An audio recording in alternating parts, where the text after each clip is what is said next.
Have you ever asked yourself, why is it that I don't enjoy driving my car? Like, I love the car, but I just don't enjoy driving it.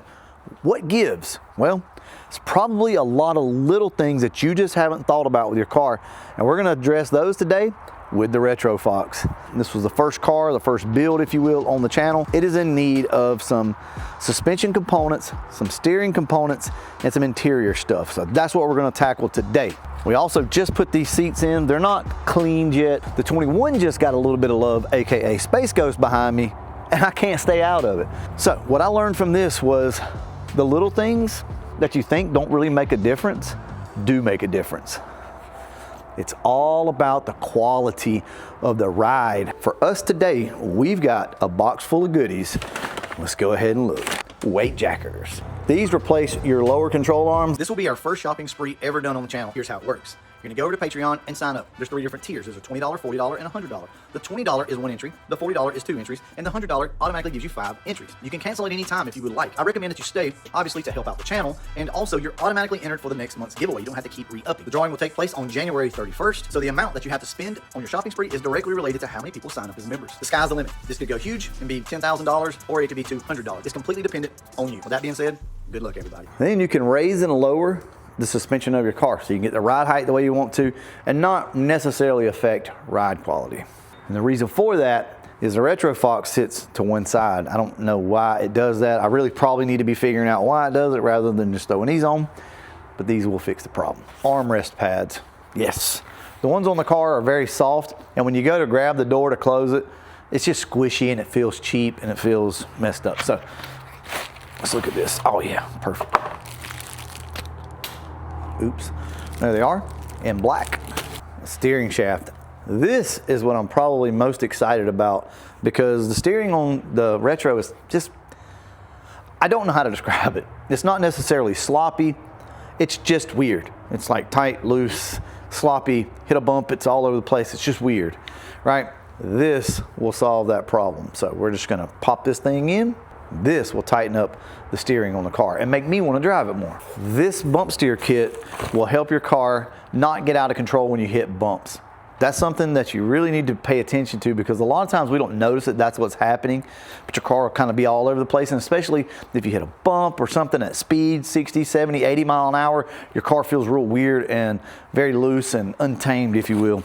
So these help with that. And basically all they do is keep your tie rods from sitting like this and get them down more even, all right? It just fixes the geometry.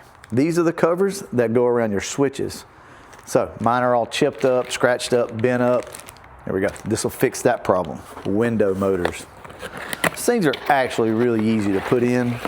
Not much to it. I'll show you guys just a brief overview on how to do it. I probably won't go into detail because I've done it many times. One thing that I should have probably done, there are window guide bushings that I should have bought because my window shakes back and forth, and that's due to the window guide bushings. Also, it could be a bad worn out regulator, but you can replace pretty much everything in your regulator to fix it. So these are gonna go in because my windows right now have the old Fox body issue where you have to push them like 20 times and they'll inch up. Before we get started on this endeavor, we need to decide how to attack this. We got quite a few different things here that need to be handled. So first off, let's separate things that are related to each other.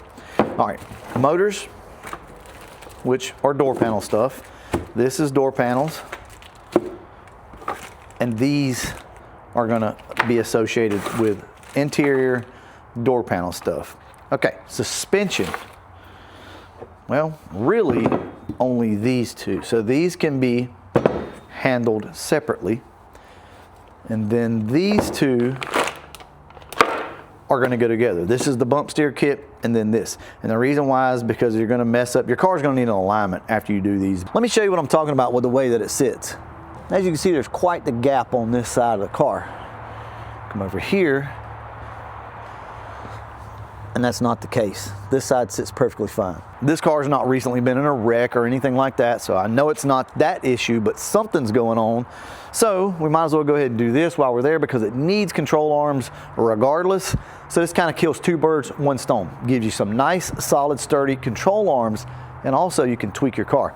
I'm probably gonna go ahead and take the bolt out of the top of the shaft up here. That bolt up there, we're gonna get it out, and then we're gonna take this shaft out, which honestly isn't very hard to do. So I'm gonna get you guys placed up here.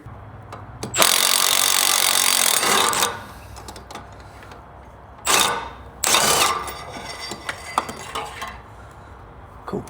One down. Wedge it. There we go. All right. And just like that, this thing should come right on out as soon as I get this bolt out up top. There it is. You may be noticing that this has no rag joint. That's because I did a modification to this car a while back, and it works, but I don't recommend it because this rod is at a slight angle from where it needs to be. In other words, when you're trying to turn it, it actually wants to sit like this, kind of at an angle, not flat.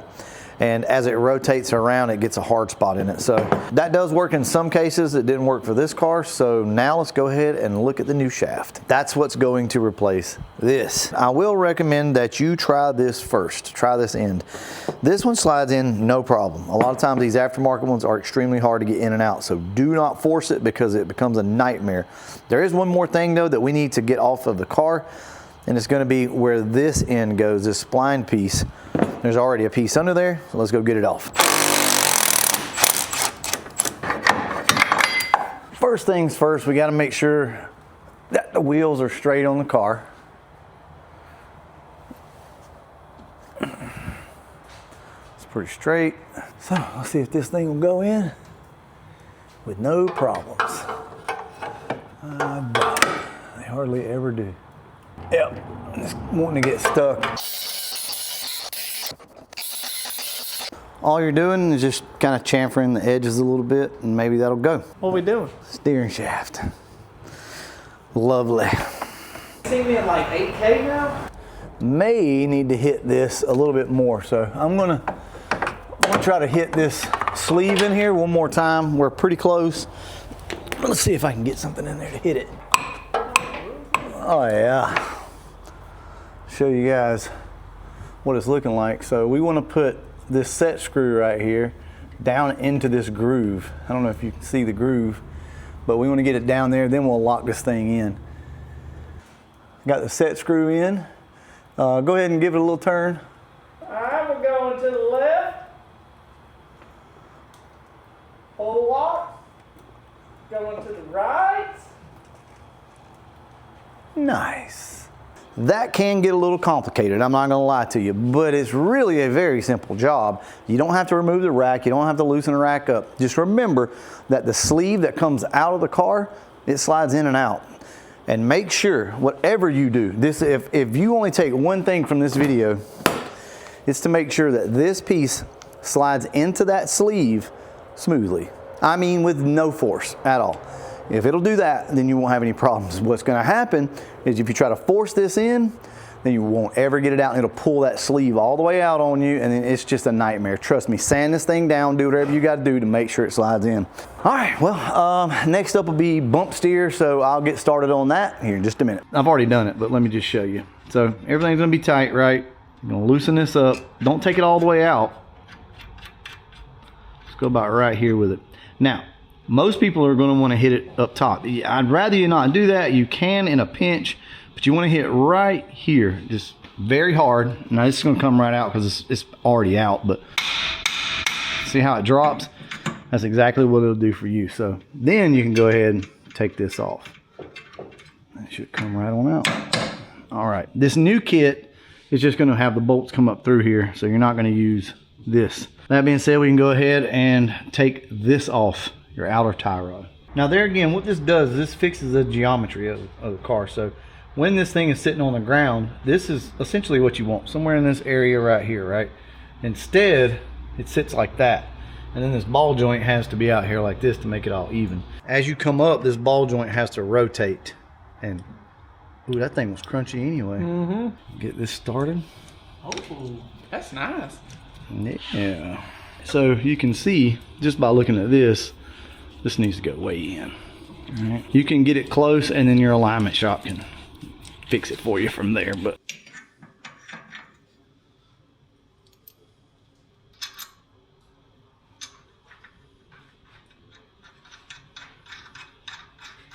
so this is what we've come up with. We won't know the exact specs on this until we get it on the ground, but we're thinking this is going to get us close right here. So we're going to tighten everything up. And what we did was we just ran the small washers at the bottom and the 3 thick washers at the top. I think that's going to get us pretty close. As you can see, it's not exactly level, but I like it. All right, we'll go ahead and tighten everything up and put the other side on and see how she works.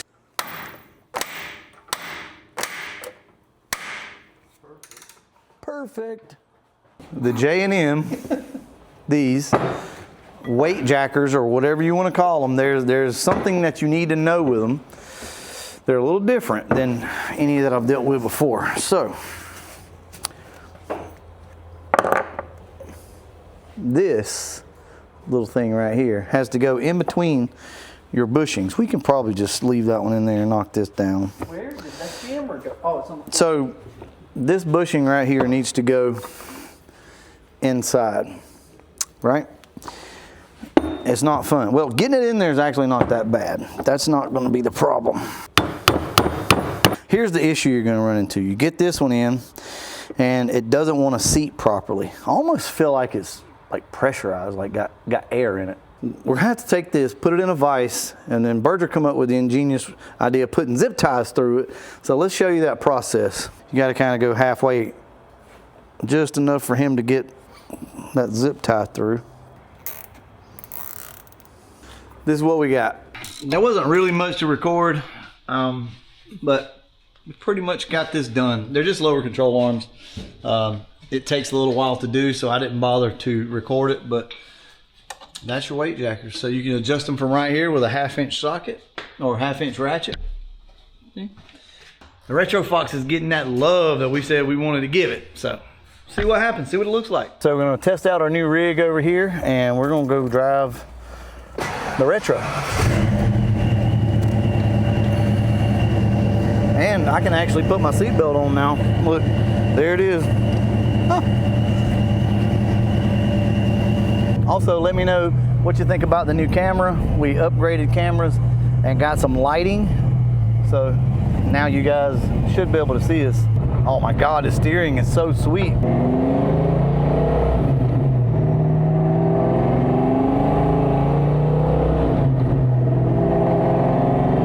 Oh man, I can already tell you the steering is amazing. Dude, you just have to drive it again to see. Yeah. Then you'd understand like the difference. Oh, hell yeah, I'm loving this already. It'll need a front end alignment. Tires are probably out of balance.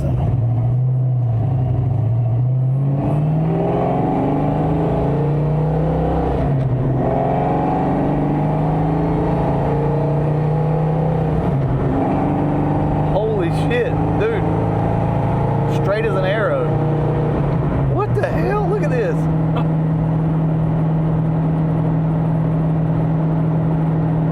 I mean, that is near perfect. Yeah. After we get this damn thing lined up, we get the front end done correctly. Dude, this is crazy. How do we manage? Look at this. Yeah, that's like perfect. And the steering wheel doesn't have that shake anymore. It feels so planted. So I did notice a shake before at higher speeds.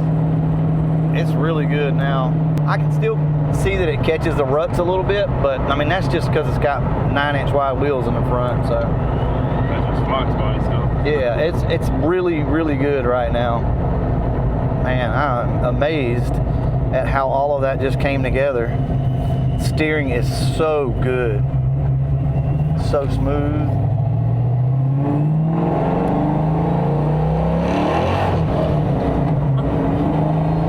Let's try. Yeah, third. Nope. All right, guys, well, that's it. These are the things that we have been talking about that you need to fix on your car. I am over the moon at how good. Look, my knee's not touching it. It's drifting a little, but it's not bad. These are the things that we need to do to our car so that we can enjoy them. So I want to go ahead and finish this video up. My SD card ran out while we were driving. Absolutely love it. This was way better than I ever thought. You know, the whole time we hoped that these would be the things that would make me want to drive the car, right? But you never know. Never expected the steering to be so good. And it's it's good. I mean, it rides smoother. It's like Berger was saying, I think these bushings were worn out and it was causing slop in the rear end, causing the car to act crazy, having no bump steer with it being lowered, lots of different things. Now the steering is nice and tight with that U-joint in there. It's perfect. So what we're gonna do is ask Berger his thoughts. What do you think? Just from riding it, it seems a lot better. I haven't ridden it with the new seats and all, and it's definitely a plus. The seats, I forgot. So you like the seats too? Yeah, it's a big plus. The other ones, I felt like I was like in the roof. Yeah, for sure. Wasn't really meant for taller people. So overall, though, you think the seats and all that was a good thing to do? Like sure. With everything together, it's making it more drivable. Now, Berger drove this car for a pretty good while, so I'll probably give it back to him for a while so that he can drive it some and then kind of just tell me. I'm going to go ahead and wrap this up. And as always, thanks for watching. There we go.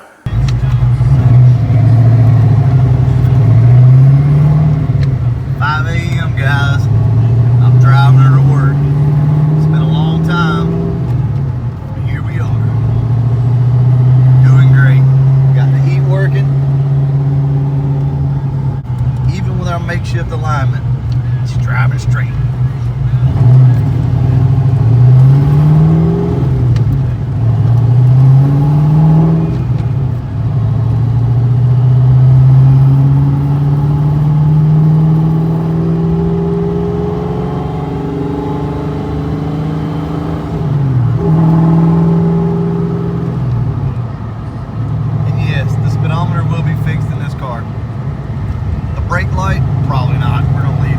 This will be our first shopping spree ever done on the channel. Here's how it works. You're gonna go over to Patreon and sign up. There's 3 different tiers. There's a $20, $40, and $100. The $20 is 1 entry, the $40 is 2 entries, and the $100 automatically gives you 5 entries. You can cancel at any time if you would like. I recommend that you stay, obviously, to help out the channel, and also you're automatically entered for the next month's giveaway. You don't have to keep re-upping. The drawing will take place on January 31st, so the amount that you have to spend on your shopping spree is directly related to how many people sign up as members. The sky's the limit. This could go huge and be $10,000, or it could be $200. It's completely dependent on you. With that being said, good luck, everybody.